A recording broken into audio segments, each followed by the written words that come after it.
আসসালামু আলাইকুম সম্মানিত দর্শক শ্রোতা, আপনারা দেখছেন জয়নগর ৩ রাস্তার মোড়ে আমাদের সবার প্রিয় লাঠিম খেলা।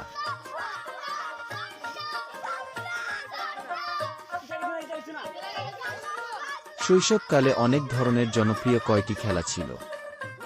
সবগুলো খেলার মধ্যে অন্য একটি জনপ্রিয় খেলা হল লাঠিম খেলা।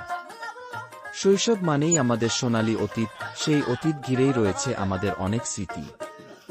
আর আমাদের দেশে সেই প্রাচীনকাল থেকেই লাঠিম খেলা ছিল আমাদের জনপ্রিয় খেলা। লাঠিম তৈরি করত কাঠ দিয়ে, আর সেই কাঠের ভিতর দিয়ে একটা লোহার কাঠি ঢুকিয়ে দিত।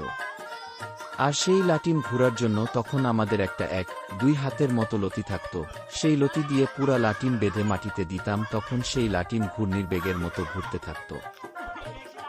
কিন্তু বর্তমানে কালের বিবর্তনের কারণে গ্রামগঞ্জের এই প্রাচীন খেলা ও ঐতিহ্যবাহী খেলা আজ বিলুপ্তির পথে।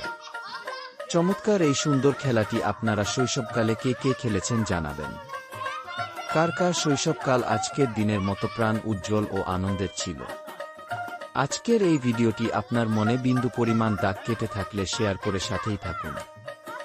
সবাইকে ধন্যবাদ।